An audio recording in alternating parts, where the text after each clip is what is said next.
राधे राधे श्रोताओं। एक बार पुनः कहानियों के सफ़र में मैं आप सबके समक्ष उपस्थित हूँ। कहानी का शीर्षक है बंदर का कर्ज। मेरे पति अक्सर काम के सिलसिले में बाहर आया जाया करते थे। मुझे तीर्थ स्थानों की यात्रा करना बेहद पसंद है, तो जब कभी वह जाते तो उस स्थान के दर्शन करने के बाद दोबारा मुझे अपने साथ ले जाते। भारतवर्ष में आज भी अनगिनत मंदिर हैं जो अपने रहस्य की कहानियाँ बताते हैं। ऐसे ही एक मंदिर का दर्शन मुझे मेरे पति ने कराया। हम दोनों दर्शन करके लौट ही रहे थे कि रास्ते में एक बंदर का बच्चा जख्मी तड़प रहा था। इन्होंने कार रोकी और हम दोनों को उसकी हालत पर दया आ गई। मैंने उसे उठाया और उसकी पट्टी की। उसका सामने का बायां हाथ कट गया था। पास के ही हॉस्पिटल से हमने जानवरों के अस्पताल का पता पूछा और उसका इलाज करवाया। दर्द के इंजेक्शन लगने के बाद अब उसे थोड़ी राहत आ गई थी। वो अभी छोटा था तो डॉक्टर उसे इंजेक्शन से खाना खिला रहे थे। मैं खिड़की के शीशे से उसे देख रही थी और वो मुझे। हम लोगों को घर पहुंचने में देरी हो रही थी, तो हमने डॉक्टर से उसकी देखरेख की बात कही और घर जाने लगे। डॉक्टर ने भी हमें यह कहकर कि आप निश्चिंत होकर जाइए, इसके ठीक होने के बाद हम इसको उचित स्थान पर पहुंचा देंगे, जाने को कहा।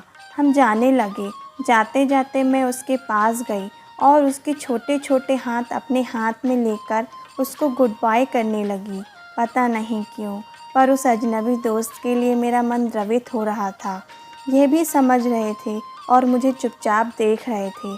हाईवे पर रात के समय ड्राइव करने में दिक्कत होती है, मुझे इनका ख्याल आया और मैं दुखी मन से वहाँ से चली गई। बहुत वर्ष बीत गए। हमारे बच्चे बड़े हो गए थे। बेटा 8 वर्ष का हो गया था। मेरे पति को काम के सिलसिले में सिडनी जाना था और वे हमें भी साथ ले गए कि वहाँ पेंच नेशनल पार्क चलेंगे। हम लोग वहाँ पहुँचने ही वाले थे कि अचानक एक बंदर हमारी गाड़ी के सामने आकर खड़ा हो गया। इन्होंने गाड़ी को एकदम से ब्रेक लगाया। हम लोग झटके के कारण आगे हो गए और सामने देखने लगे। सब जल्दी गाड़ी से बाहर उतरे कि कहीं उस बंदर को कोई चोट तो नहीं लगी, कि तभी हमारे पीछे वाली गाड़ी आगे बढ़ी और उस गाड़ी पर बिजली का खंभा गिर गया।